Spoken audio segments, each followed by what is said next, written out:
Hello, welcome to today's webinar. My name is Gene Worsley. I'll be your host for the Millers Don't Kick It Old School webinar series. Today we're working with the topic of how to set up for school photo day. Interesting topic, something that I think a lot of you have been anticipating, so we're going to get that today. Next week will be our last session in our series of webinars lined up for the topic of schools. So if you're able to join us for that last session, it's going to be a good one here, so be sure and tune in for that next week. During our sessions, we're joined by two wonderful photographers, Neal and Bryan Blanken of Freed Spirit, a couple guys that really know what they're talking about, really are spot on with the school photography. Neal's a photographer and owner of Freed Spirit, the premier photo studio and for schools in the Washington, D.C. area. Bryan is a photographer as well as a business partner with Neal in the Freed Spirit business. So with that in mind, I'd like to now introduce to you Neal and Bryan of Freed Spirit. Gentlemen, you have the floor. Good morning, good afternoon. We're back, baby. This is Neal Freed, Bryan Blanken. Thanks for tuning in and watching. This week we're going to talk about, as Gene said, how to set up for school photo day. We call them portrait days because we take portraits rather than school photos. But I think what I want to do quickly is just kind of recap just a little bit, because you've done a bunch of things to get to photo day, but there's things that you need to kind of prepare for to get them. In terms of kind of what the program is and how you're going to shoot and things like that, you have to figure it out. But today I'm definitely going to talk about kind of the prep that goes along with photo day, the type of shoot you're doing, whether it's like a prepay or a senior or a class photo or whatever those kinds of things you're going to do. And then finally, what I'm sure a lot of people want to know is like, how do you do it? Photo day execution. I say execution. We're not shooting kids, even though we're shooting heads or. Yeah, but we don't shoot heads. We don't even photograph heads, as we say, unless they're attached to a body. Right. So the first thing I think that's really important, at least for us, is really our system.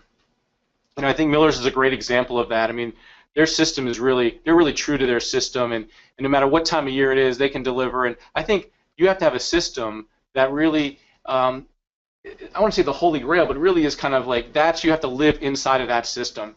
And when we started doing what we wanted to do in a way, and shooting in a way that we kind of wanted to, the system, we had to create our own system, because most of the systems out there are geared towards a one click. Can I just jump in for a second? Yeah, sure. To give a little context for people who may be new to the series, we are really not here today to talk about photo day in the traditional sense of photo day that a lot of people may be familiar with, where the students come in, kind of sit here, smile, click next, next, next, be it green screen, or you have 5 different colored screens and you separate the kids and they go to the right color.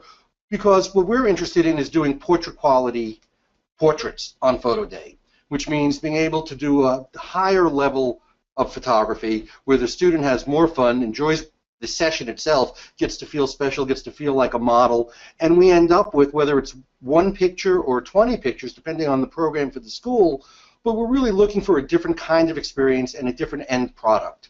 So it's not that the systems that are out there don't work for what they do, but for example, we don't want a photographer spending time on a computer, because we don't want them nailed to the floor. We don't want our students nailed to the floor. We don't think people relax and we get the best result that way. We want a photographer spending the least amount of time identifying the student, however that's going to happen. We want them being as light on their feet, as nimble, as flexible. We take pictures of students jumping or moving or walking. So flexibility, mobility, speed are really important to us to create. It's all about creating a different kind of picture, because if we're going to do the same kind of picture that the big guys do, then maybe there's not a great reason for a school to go with us. We want to make it where it's an obvious choice, and I would suggest that if you're in the school business, you're better off doing something different that is better than trying to do the same thing that everybody else is doing. So the overarching concept is how to take different, better pictures with the school day pressure of getting everybody photographed in the amount of time you have. Right, because that goes back to, like we said. Right, and that's where the system becomes so vitally exactly, important. And it also goes back to, like we talked about last week, is really maximizing your sale and then maximizing your opportunity. So we want to, every time we look at what we're doing, whether it's a first meeting with the school, a touch, photo day, a follow-up meeting.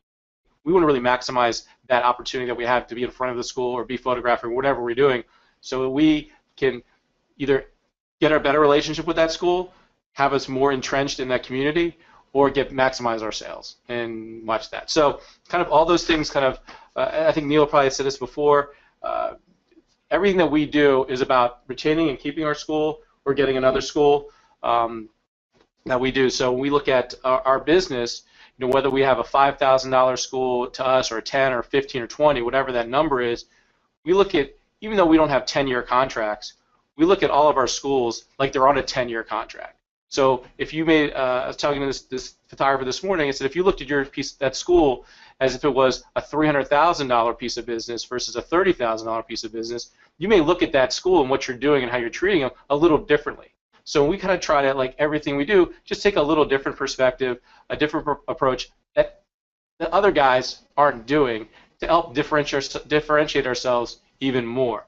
So when it goes back to kind of the system we're talking about, it really is for us a way that from the beginning of when you get that student data list to the end of when you want to deliver prints, our system is all encompassing. And it's a little bit of a commercial for what we do. So I'll say that up front, disclaimer, here comes a little bit of a commercial, is one of the things that since we started doing it and the way we shoot and kind of the results that we're getting, we found that it was fantastic for us, but other photographers, quite honestly, were kind of stuck. They were looking for more income, more revenue. They didn't want to get into the school business for all the reasons that everyone doesn't want to get into the school business, but they wanted to take pictures that they were proud of. Or maybe they were in the school business, but they were doing the same old, and they felt they were susceptible to losing the school, or it was hard to get new schools, and they weren't maximizing the sales of the school because it was the same old picture. And I think anybody who's in the school business has been seeing over the last few years declining parent participation rates because all the parents have phones, which means they have cameras, they have 10,000 pictures. So you really need to offer the parents something different, more interesting, better, something they couldn't do themselves, so that even though they're inclined to buy their school picture because their parent bought theirs and their grandparents bought their parents, but it needs to be a quality picture. They're not going to buy it just because.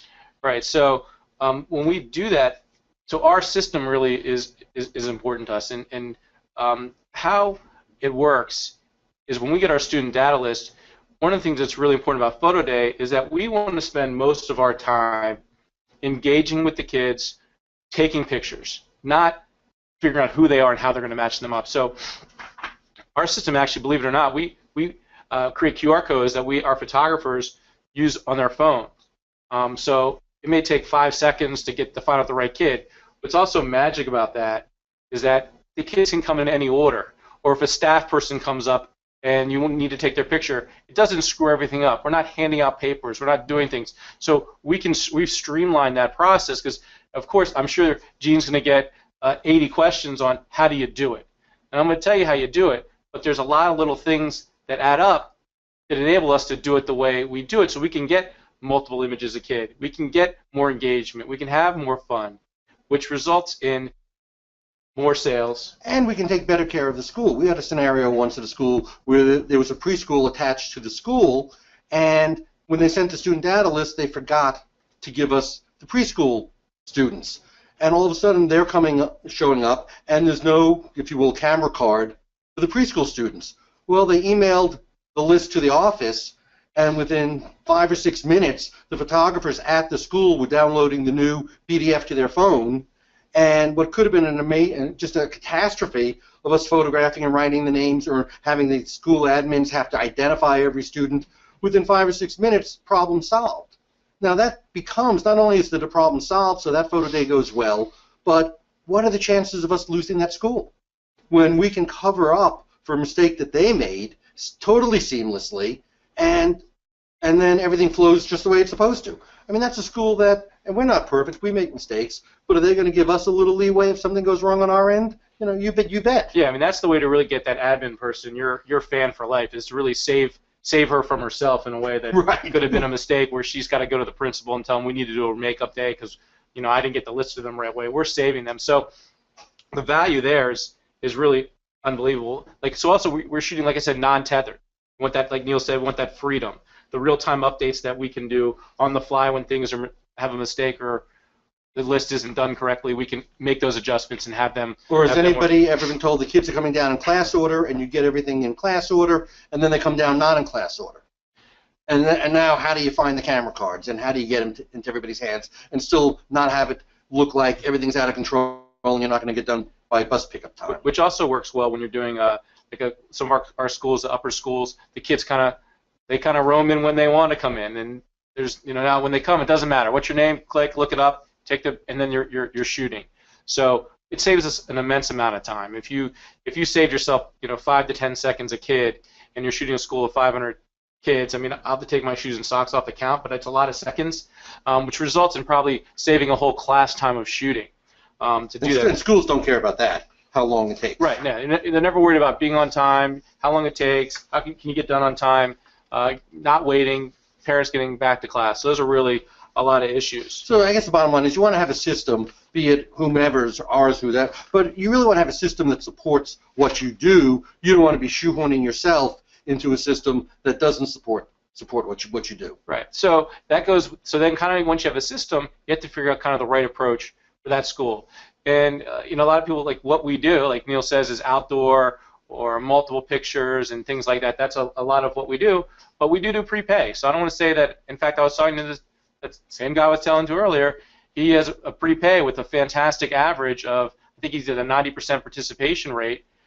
I said, well, there's nothing to change there. I mean, you're getting 90%. I mean, that's fantastic. Enjoy that 90%. It's not broke. Yeah, don't fix it. So, so we can work in a way that we do prepay, and it works. What we try and do for prepay is we try to take more than one picture. Now we're not taking 20, but maybe we're taking 5 or 6, smile, no smile. And if we're doing a prepay, then maybe we'll throw it up online afterwards and let the parents order a different picture, or it gives you another opportunity to hit the people that didn't order in the prepay, because with Miller's, you can talk about how they. Right. So what happens that even in our, I guess, a couple points. One is there's no one size fits all. I think people that know us in the industry, even schools in our market that know us, think about outdoor portraits, 10, 15 pictures per student, selling online, and we do a tremendous job with that, and it's terrific. But we've learned the hard way. We're not as smart as we look. We thought that was the end all be all, and it has to work for everybody. The truth is, and we know this, there is no one approach that works everywhere for everybody. So there are schools where we do the same prepay that everybody does, because for that school, for whatever reason, that's what the parents are most comfortable with. And we've learned that we've gone in and done our whole bells and whistles outdoor, great stuff, and sold nothing. I mean, virtually nothing. And then we come back the next year with the prepay, and we have 80% participation, and the parents love us. So one of the questions is the same way our approach of outdoor pictures, multiple pictures, the full Monty as we call it, the same way that's not right for everybody. If you only have one approach, that's probably not right for everybody either. So the question is to determine what's the right approach for that school, what will make the school happy and what will make the parents happy, which will then maximize sales. When we have a pre-order scenario, what we've learned is that no matter what we do, only X% of the parents are going to order and turn in the order form.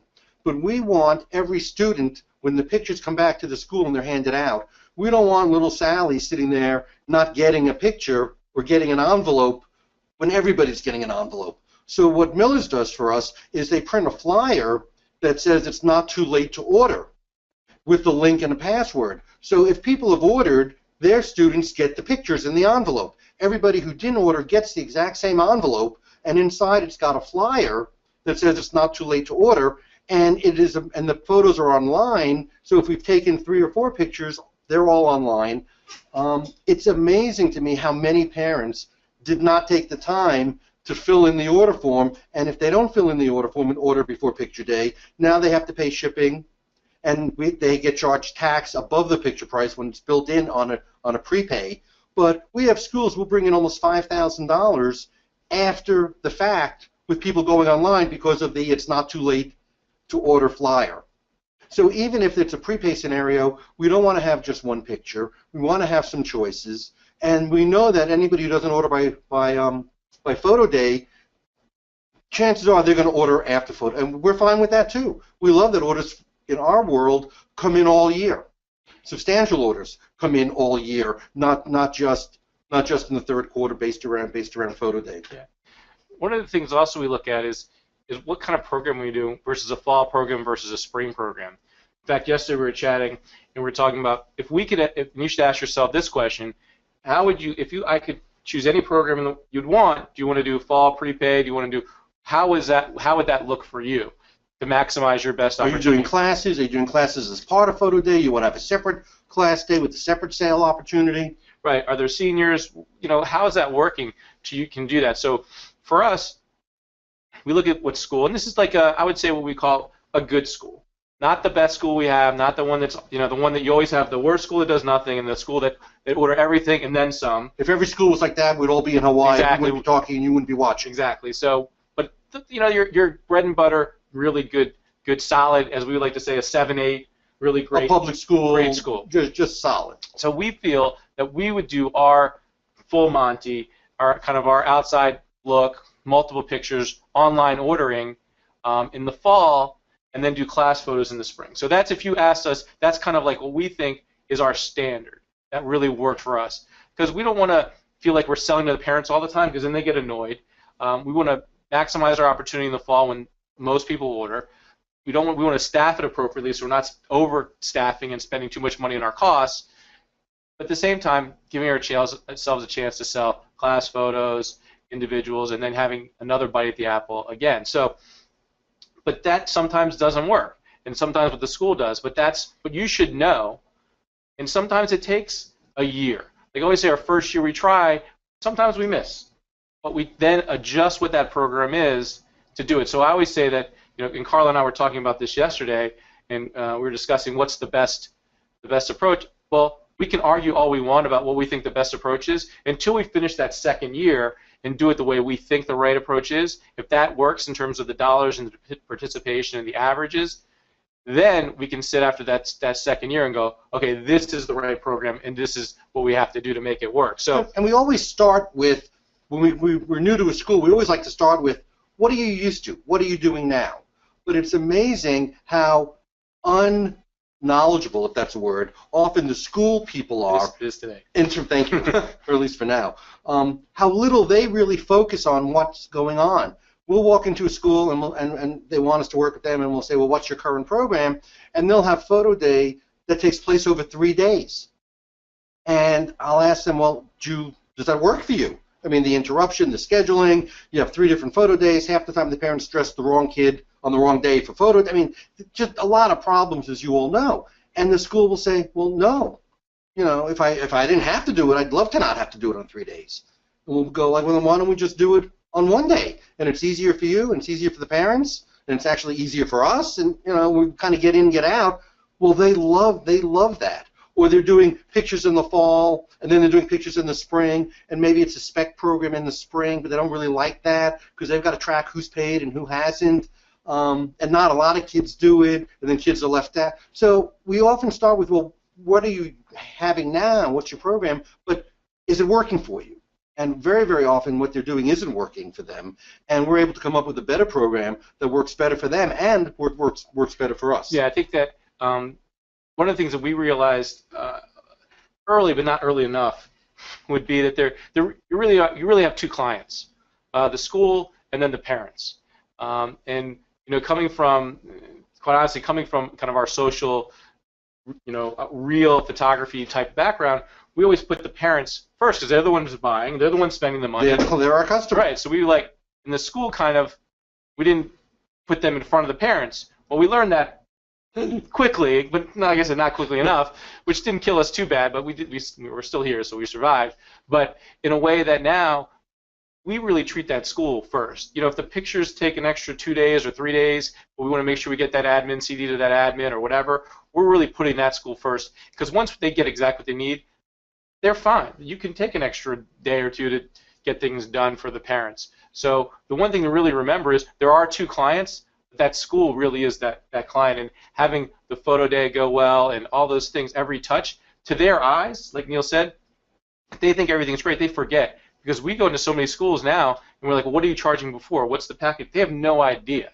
So once it kind of is done and gone, they're not revisiting it. So once we're in and we can make that transition really seamless, we can almost then do anything we want within reason, but in a way to kind of structure in a way that makes sense for us and ultimately for them, and they're fine. So we're going to boil it down. What are the kind of the programs? What are the photo shoots that we typically could offer a school? Right. So we have our inside, kind of an inside, kind of a yearbook type of prepay, which we do. So it's on a background. We don't do green screen, but we'll select with the school an appropriate background. So it's a studio-looking portrait on a background. Right. And when we do our inside pictures, we do them as nice as we can. We'll have a hair light, like today. I got my hair cut, by the way. Thanks to my mom, so we'll be happy to know that. Which is why I wear a hat, because everybody knows the first rule of a hair light. You have to have hair.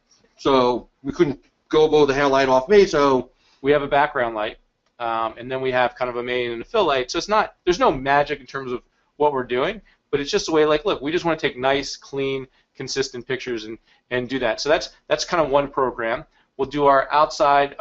We'll do our inside. We'll also do the one picture. We'll do the one picture outside. I was going to stick to inside, then go to outside. I got you. But then we'll do that same thing outside. We'll do the one picture, kind of going for the yearbook. When I say one picture, it's kind of that main kind of prepay. But we're shooting 3, 4, 5, 6 pictures. We still want that relationship, that engagement with the kid to feel like they can smile and be themselves, even though it's a much more limited shoot. And we really can't stress that enough. The idea of that relationship versus sit here, smile, click, thank you. What is that saying to the student? What's that saying to the school when you're approaching it that way? Versus taking a little bit more time and engaging with the student and really making sure that you get, the barometer or the parameter shouldn't be, are his eyes open? It should be, did we get it? Right. Did we get a great picture? And maybe it's 2 or 3, maybe it's 5 or 6, but we're going to get a good picture. Right. So we do the same thing outside, or we do more pictures. We're going for 6, 7, 8, 10, kind of what I say would be finished kind of pictures. We do with class. Do you do the class photos with the individual photos that day, or do you do the classes in the spring? What's your spring program look like? We don't do green screen. Not that there's anything wrong with that. They're great at bar mitzvahs and things like that. Remember we spoke in Vegas or somewhere, and that well, you're not doing variety. It's one background. I do green screen. I can offer unlimited variety of background, and I swallowed and said as nice as I possibly could. Well, if you think variety is rainbow background versus sparkles background, I think that you're really missing the point of what we're trying to accomplish. Well, which is really what the parents want. What do they think of when they think of variety? So, in terms of kind of out shooting, and talk more about kind of our outside program, because that's what a lot of people kind of want to kind of hear. First thing I think when you do an outside shoot, in the words of Bobby Knight, this is my second Indiana reference, by the way. Did Larry Bird last week. Now I'm doing Bobby Knight. My wife went to Indiana, but I've never even been there. I don't know why I keep referencing it. But failing to prepare is preparing to fail. And I think that is really, whether you're shooting a wedding or any kind of photo shoot, there has to be some prep work. So we site check every school the day before. Everyone's phone has got a compass app. We want to use that compass. I want to find out where the sun is, because that really dictates where you're going to shoot. Find out. You can't. Obviously, people can't look into the sun. I hope obviously everyone knows that. Can't look into the sun. This isn't usually a very flattering look. And then figure out their shade. Where is that going to go? What's the track of the sun? Is it going to go, over the building? We're going to be safe. How's it going to work? Which way do the students come? Are we going to do classes that day? Where are we going to put the classes? How's that going to disseminate the students afterwards when they go, and how are they going to go back? And where's the holding period going to be? So after the kids are done, is there like a playground? Is there a place that the kids can go that the teachers aren't crazed on where everyone's going? So logistically, there's a lot to figure out in terms of, okay, where are we going to shoot? What's the flow like? And how's it going to go? And always when I look at kind of staffing and scheduling photo day, especially when it's your first time at the school for photo day, is we like to say, we like to bring the thunder. And what that really means is if there's an opportunity to bring an extra person, if you need 2.5 people, then we bring 3 or 4. If we need 5 people, we're going to bring 6. just that first time, because you know, as stupid saying, you never have a second chance to make a first impression. So you can't get that back. And most of the other companies, they don't come armed and dangerous like we are. Right. You know, Right. when we come and we're bringing, you know, what they would say, like, you guys are bringing an army. Well, you know, I take that like, yeah, we care about doing a great job for your school. We're showing you we're bringing the staff. So that investment, because like I said earlier, if you look at it, well, it's a $5,000 or $10,000 school or $20,000 school, and you know, maybe spending a couple $100 more doesn't make sense on that school. Well, I'm looking at it as we're going to get this school for 10 years. And the first time we come and I bring an extra person, they're like, oh my God, you guys really know what you're doing. What is our acumen? Right. Our Operational acumen. I don't even know what that means, but I'm sure, I don't know what truculent means, but if it's good, I'm that. But those kinds of things are really important in terms of not only differentiating yourself, but putting yourself, I like to say, I want our photographers to be in a situation they're successful, and I'll put our company in the situation where it's going to be successful. And we want to make the person who made the decision to go with us, at all costs, we want to make them look like a hero. So, you know, would you spend an extra couple $100 for a $5,000 or $10,000 piece of business? You know, maybe you would, maybe you wouldn't. But would you spend a couple of $100 more for a $300,000 piece of business or a $100,000 piece of business? Of course you would. So that's how we look at it. The first time in, we are going to knock their socks off. Once we establish the relationship, it's not that we cut corners after that, but we'll figure out efficiencies. And it doesn't mean we have to bring the same number of people every year after, because we're going to know more about what we're doing. They're going to know more about us. It's going to be the skids are greased after that. But the first year, it's always going to take a little longer. Things are going to happen that you're not familiar with. And having an extra pair of hands or an extra pair of eyes or an extra camera can make all the difference in the world, from knowing that you're going to keep that school forever to, well, they were okay, but I'm not sure they were better than the other guy. Right? You work so hard to get the school. I mean, I think Bryan said earlier, everything we do is focusing on one of two things: either maximizing the sales in the school that year, or making sure we're keeping the school forever and being able to sign new schools because of how it all flows. Yeah. So, and when that first time we're bringing an extra person, kind of what we think, the way that our system works is that we're actually needing less staff. We're not shooting tether. We're not, you know, our photographers use their phones. It's a much more streamlined system, and we need less staff. So we can almost have one coordinator kind of disseminating the kids among the photographers, and parent volunteers. I don't know if anyone uses parent volunteers. I love parent volunteers. I think they're great. Every school will hopefully help you get parent volunteers. They know the kids know them, there's a comfort level, and probably the biggest problem we have on photo day is that child's hair the way it's supposed to be. We think it's terrible. We think it's cutting in front of their eyes. We think it's a mess. And you go to the child, and he's like, oh my, I styled it like this all morning. Don't you dare touch it.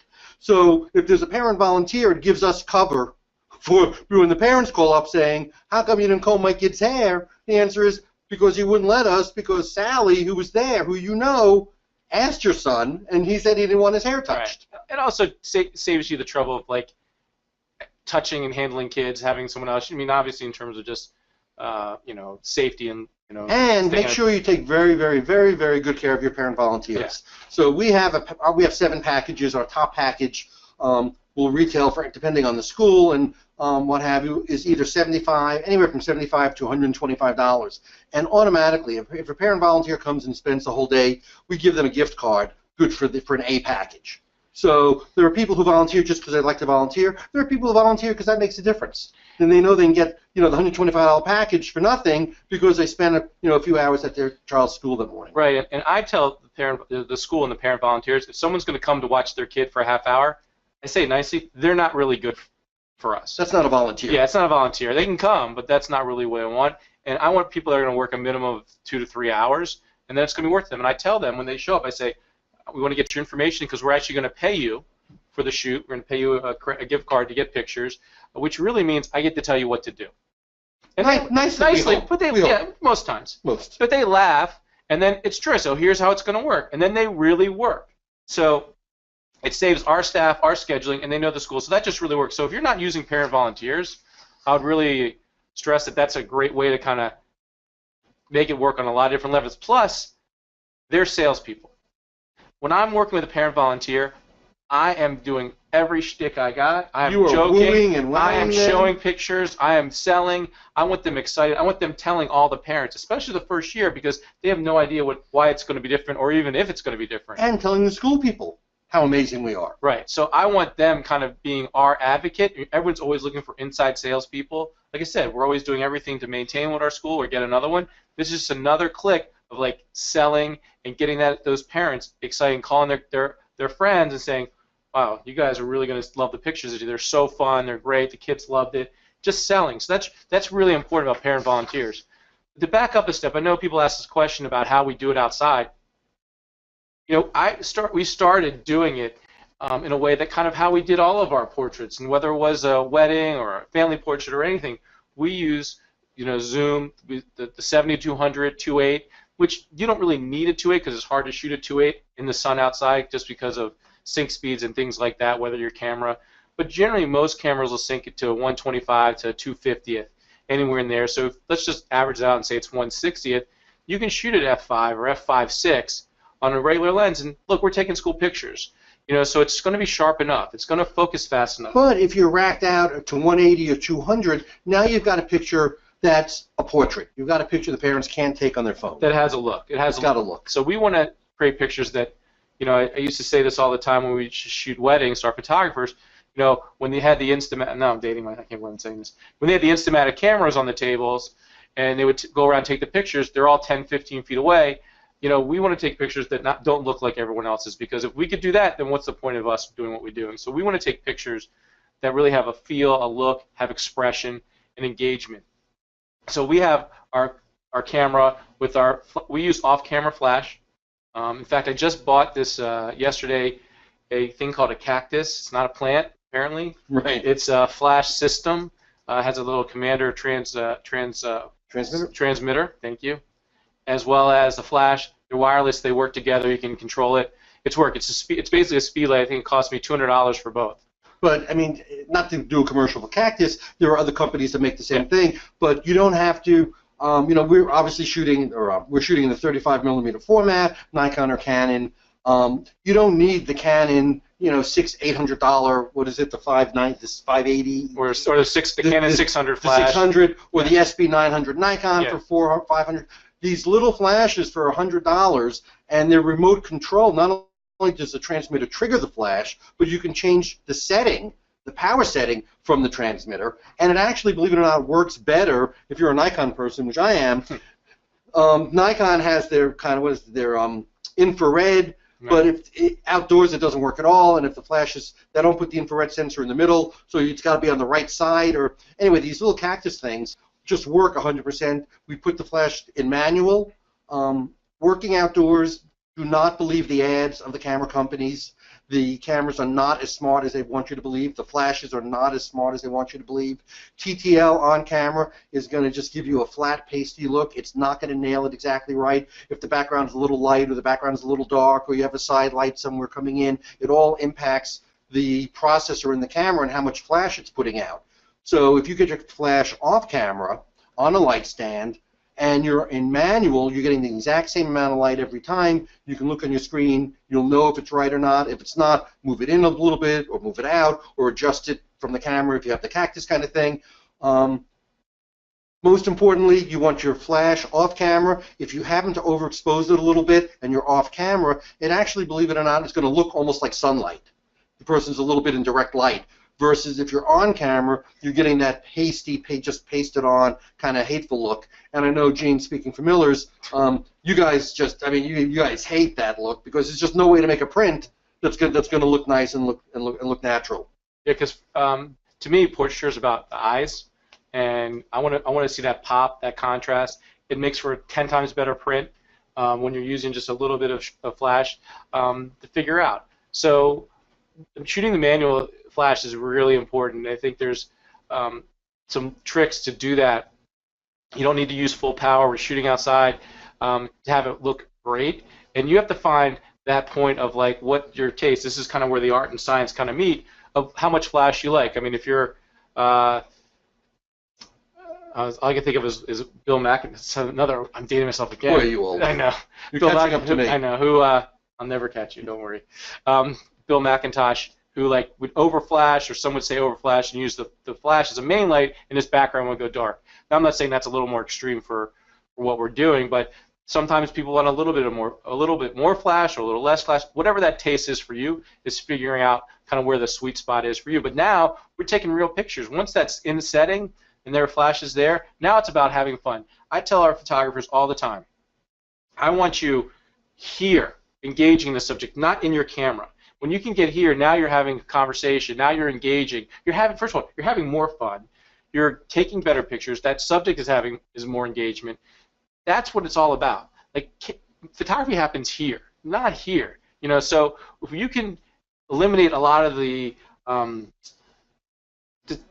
kind of the mental distraction of the settings and all that stuff, and keep it simple, you're going to just take great pictures and really have more fun. So can I just interject two quick things that we work with our photographers on? First of all, let's pretend that I'm holding a camera and I'm taking a picture, right? So what are you seeing? You're seeing the front end of a 70 to 200 lens, and you're seeing the top of my head. So I'm going, oh, that's great, smile, turn, twist, oh, that looks wonderful, give me the big smile, smile like you mean it, right? But what are you seeing? You're seeing the top of my head. Now contrast that, and I learned this, to give credit where credit's due, from Andy Marcus, from Marcus Studio, going back about 1 million years. With the old Hasselblad, the mirror would pop up out of the way when you took the picture, so if you're looking in the camera, you literally couldn't see if your flash fired or not. So we just got in the habit, and Andy insisted that everybody did this, when you take the picture, you frame it, and then peek up.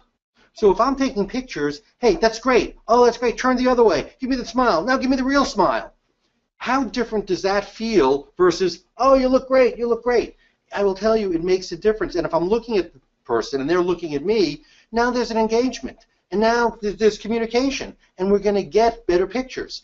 Is the other side of the coin is you want to make sure you leave a little bit of room, because when I'm like this, yes, the camera with the 7200 will drift a little bit. As my partner Bryan would say, he can always tell when I've taken a picture because there are never any feet. You know, there are never any feet. But there's good expression. There's good expression. And nobody who buys a picture ever complains. Although, you know, if you're a classically trained photographer, there's a headshot, and there's a 3/4, and there's a full length, period. Anything else is a mistake. So according to Bryan, my classically trained photographer, every one of my pictures is a mistake. But I will make that trade for expression every day of the week by looking at the person. The second thing that all your photographers, I'm sure, do, and sometimes I'm on a photo shoot kind of watching, and my photographers end up black and blue because I'm behind them, they take a picture and they check. And then they take a picture and they check. And they take a picture and they check. But nothing's changed. The sun's the same, the shade's the same, the flash. Once you know you've got the exposure, what are you checking this? Because while you're checking, 6 pictures are going by that you're not seeing. So to me, the most important thing is, like Bryan said, you want to be here. You want to be out of behind the camera. You want to be engaged with the person. And once you check and you see your light fired, the exposure's right, don't look at every picture.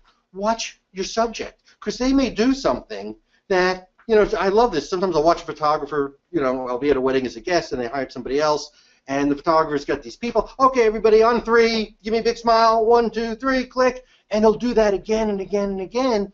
But if you watch carefully, sometimes the picture really happened at 2.5 or 1 3/4.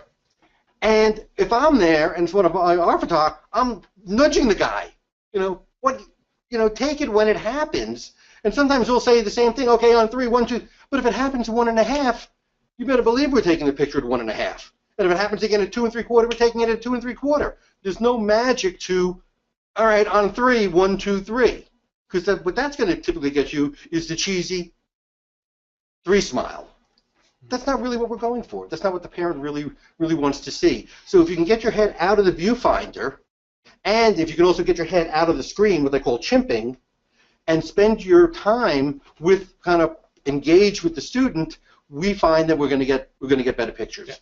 So just to kind of touch a little bit on kind of what a lot of people like to know is how do you do it? You know, we obviously have to bring a little more people because we're taking more time. But since we're spending more time shooting versus identifying Or entering the order or entering name or information. scanning bar. We don't do that. We spend more time photographing. So when we talk to a school about how we're going to do it, I asked them the first question. I asked them, well, what did you do last year? How often do the classes come? Like I said earlier in previous webinars, you want to make that transition as seamless as possible. So if they're bringing 2 classes every 20 minutes, I'll say, great, let's do 2 classes every 20 minutes. I'm not going to come in there and change exactly and tell them they're doing it wrong. Unless they come to me and say, we hate the way we're doing it, do you have any suggestions? And then I'm going to volunteer some information. But if they're saying they like the way it works for us, they come by English class or whatever, then I'm going to do it that way. Now, speaking about class pictures, people often say, and the schools will say, well, so we bring the classes, are you going to photograph the kids first? Are you going to photograph the classes first?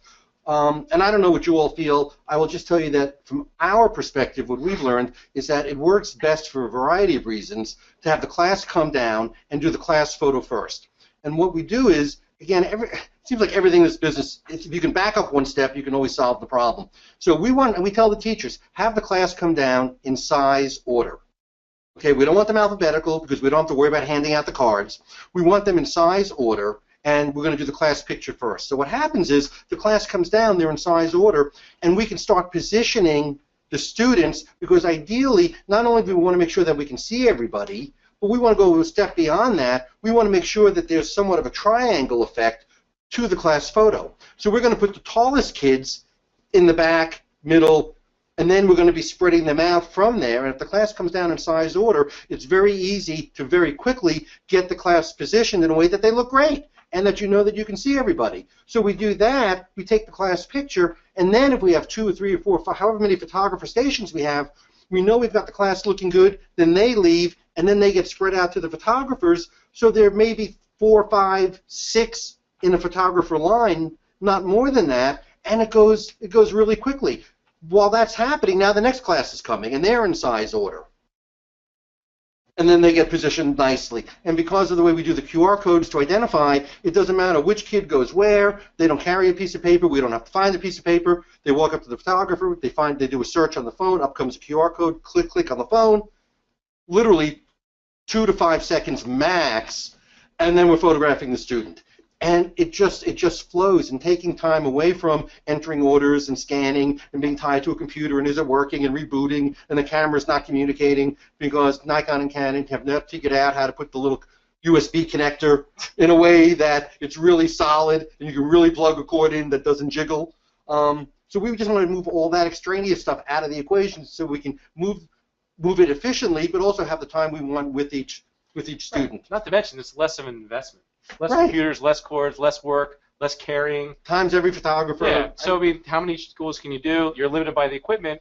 You know, let's kind of take that part out of the equation. Right. And so we look at each photographer in terms of photographing. You know, depending on how good or fast they are, you know, our goal is always somewhere around a minute or so a kid. So if you say, and that's for what we call the full Monty. Right. That's outdoor pictures. There's laughing, jumping, making funny faces, carrying on. You know, that's not a pre-order with exactly. 3 pictures. So if we were to sit here and stare at you for 1 minute, it'd be totally uncomfortable. But it's a long time, and you can do a lot. I talk in terms of positions, not poses. You can do 3, 4, 5, 6 positions in 2 or 3 frames per position. And you can get a great variety, great expression.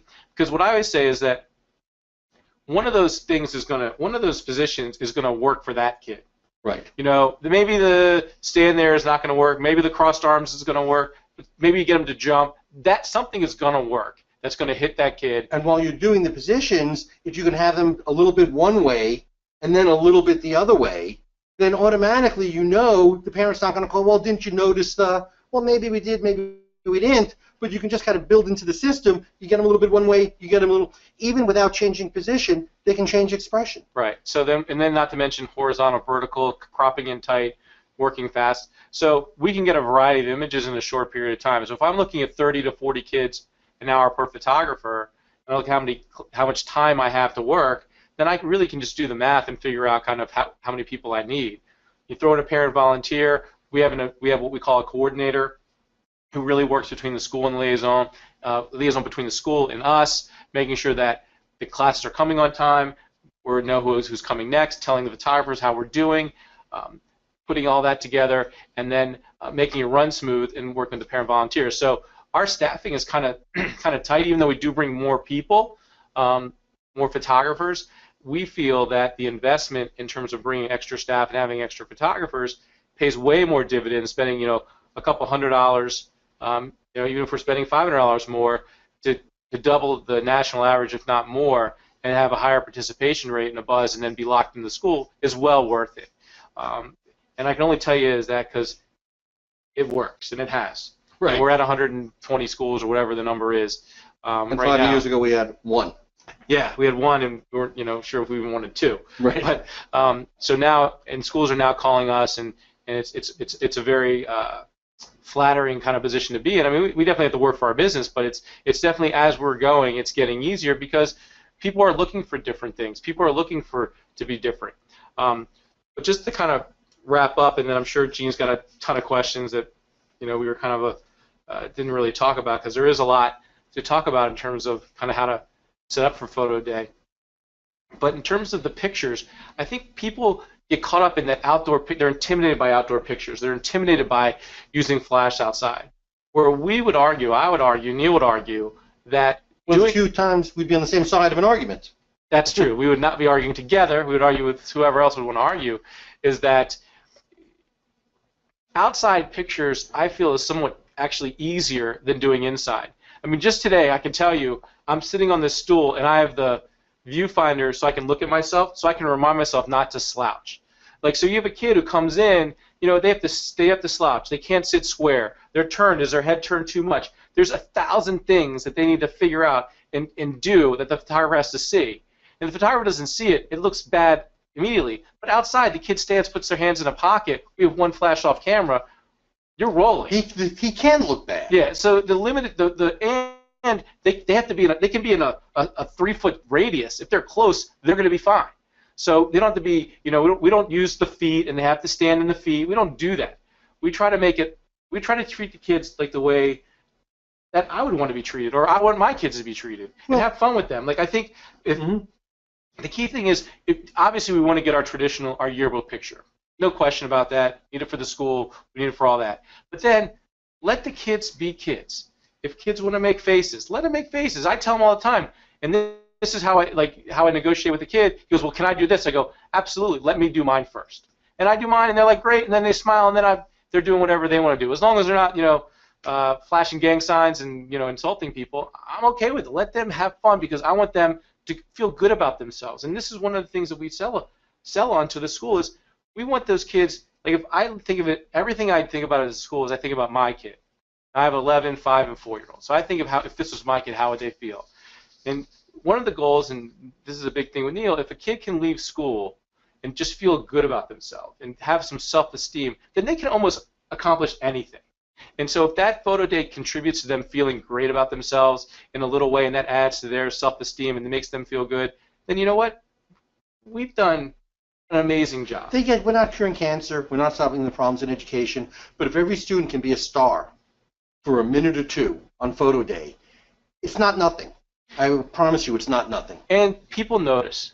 And when I say people notice, like the principals, like the staff, they notice that it is different and that we do care about the kids and we do have fun with the kids. And also, I want our photographers to have fun. If they're having fun, they're taking better pictures. They're engaged. It's hard to have fun when you're trying to get one kid to sit still and take one picture and get it right the first time. That's really hard. Really? But to let kids to make faces, jump, muscles, whatever, point, do all kinds of stuff, that is easy and that's fun. The hard part is maintaining your energy for the first kid as you did for the 101st kid.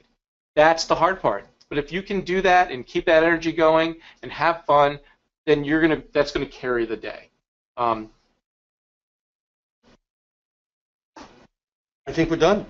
Yeah, I mean, there's probably a bunch of. I mean, unfortunately, when we do this, we have our own workshop.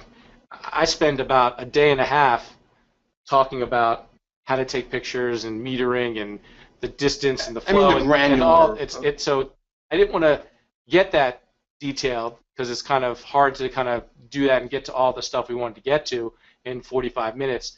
But feel free to email me or call me. I'm is fine. I'm happy to talk to you about kind of how we do things in a way that kind of can fit into what you're doing, or kind of learn more about kind of how we're doing it. Happy to talk to you about that. And to recap, really, I think it's about finding out and discovering with the schools what the right approach is. What's the right program for them? Is it a pre-order? Is it multiple pictures? We talk about doing them outdoors. I know there are parts of the country where, because of weather or the physical location, it's impossible. You can do the same kind of pictures, and there are many people who do this, what we call, the jumping pictures, the fun pictures. You can do it on 6-foot seamless. You can do the exact same photography and have the same sales indoors versus outdoors. It's really a mindset and an approach. Are you looking to go one picture, click next, or are you looking to really engage with the students, let them have fun, and create more opportunities for you to sell more to the parents, and also really lock in your relationship with that school and use that school as a springboard to other schools? Because, and Bryan really says this to principals, you have a very hard time as a principal reaching every parent. Right? You have 500 kids in school, how do you reach every parent? But if you send home pictures that are noticeably different, and you show it through the photography, that if you care about the photography as a principal, then I think it makes a very strong statement that you care about everything at the school. And what principal doesn't want to be making that statement at the home of every parent, which they can't get to, obviously, on their own? Yeah, I mean, every school, whether it's a public school or independent school, has a brand, and every principal wants to look as they're really pushing their brand and pushing what they want and how they're perceived to the community. So those are things that we look at that are really important. And with that, I'll throw it back to Gene and see what there is to see. If there are any questions. Right. Lots of good information there. Thank you for sharing us with your thoughts on Photo Day at schools. Do have a couple of questions here. One comment, one guy, actually a couple of people actually said, they have wonderful parent volunteers, and they couldn't be doing it without them. So good there. To kind of tag on to the parent volunteers, how do you go about approaching a school to find parent volunteers?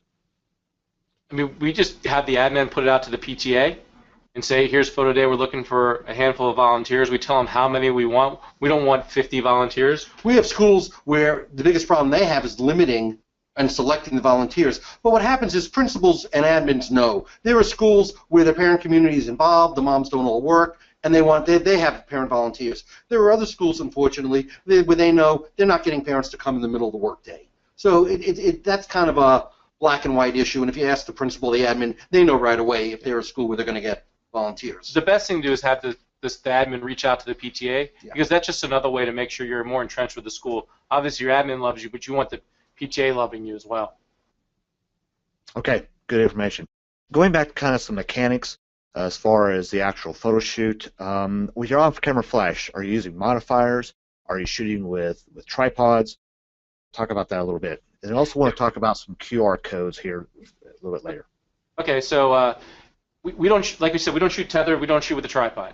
We want to be free and kind of light on our feet, to shoot quick and be able to talk to kids. Now the flash is on a light stand. The flash is on a light stand, and we use a speed light.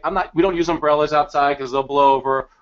Lights, as I tell everyone, light is light, and you're just using a fill flash, and you want that pop in that eye, that sparkle. You know what? We don't bring softbox. We just try and keep it really simple, because let's keep in mind, though we care about quality a lot, we care about our system, and we care about making it kind of repeatable and easy. So we can kind of get out of our own way. Like, just because I have the most complicated, I'll bring a 3-foot softbox outside and shoot, and I'll have an assistant hold reflector. You know what? That's not really appropriate for a school shoot. So I can get it done in a way, and I'll put my picture up against anyone's picture. Right. Flash offset off camera, and with the quality that I'm getting. Great. You mentioned a couple times about QR codes. Is that how you're using to match up photos with names and kids with information? You may plan on getting that next week. I don't know, but just had a couple questions about that today. Sure. So I mean, we're definitely going to go through that in much more detail next week. But the short version is, the schools has to send us what we call the student data list. The roster of the school, first name, last name, student ID, teacher grade, or any parts thereof. We bring that into our software, and then we create what you might call a camera card. We actually call it a spirit card, and the spirit card is a QR code with the school name and student name. And that's David, zoom in a little bit. Can you zoom in just a drop? So It's a camera card, except instead of a barcode, it's got a QR code. It's in a PDF, and if you use Acrobat Reader on your phone, Acrobat has a search feature. So you can literally, a student comes up, you type in the first 3 letters of his name, hit find, it finds the right code. If Bill Smith comes up and you have Gene Smith, Bill Smith comes up first, you kind of swipe left, oh, there's Gene. Now you take a picture of the phone, and then you can take as many pictures of the student as you want. In a high school senior scenario, the student comes up for his cap and gown picture, we do that. Then he goes to another station for his tuxedo, we do it again. And then maybe he's going outside for his picture in his football uniform and, you know, the kind of the cool fun stuff, we do it again. And then our software actually reads the codes when we import the images, and it's going to group all the pictures of Gene Smith from all 3 stations. It's going to pull them all together. Ah, very slick, very cool. Kind of going back a little bit earlier in your session, you mentioned that little Sally, she gets a packet too. Maybe she didn't even order any photographs. Do you find you get complaints from parents that they thought they had ordered right then, as opposed to being able to going online and viewing all the photographs and viewing all the images at that point and placing an order from maybe a different image? That is a great question. I would have thought in advance, and we worried about it, that would be a problem. I will tell you that it has come up, I mean, never. I don't know why, but we have not heard that.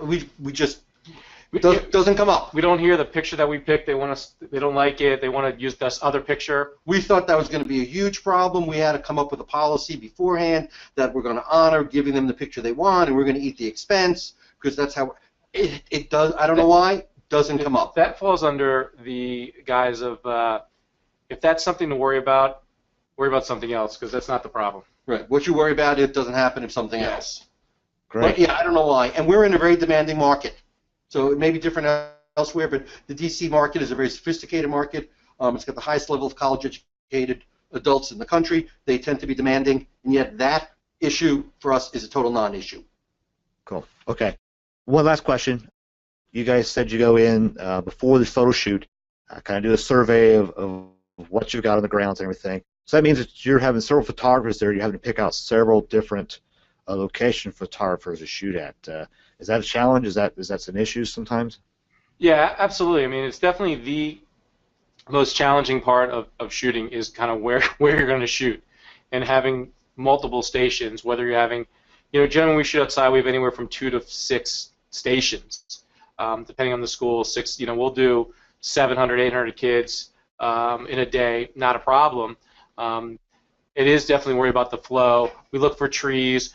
We've learned to kind of work in the shadow of the trees, and we rotate as the sun goes. It's not only just where you're going to shoot, it's how the kids are going to come. Are you at the right side of the building, and things like that, and where can you go, and then you have recess and playground. So, it is definitely the most complicated part. That's why I like to go early and look at it, and I go in the morning. So I don't want to go in the afternoon. I want to go kind of when that's going to. When the lights. And then I'll go in the spring, and it'll look different because the angle of the sun's different in the fall and the spring. So that is definitely the most challenging part of what we do. But that's also something we say, thank God it's not easy, or else everybody would do it. Right. But that also comes to, like, look, if you're a photographer, you're doing that all the time, and you're figuring out how to do it. So that's what we do. I tell the school how we're going to do it. If that's a problem, I'm working out way ahead of time. There's no surprises on photo day. When we show up, and we're ready to go. We also show up about an hour and a half early than when we're going to start.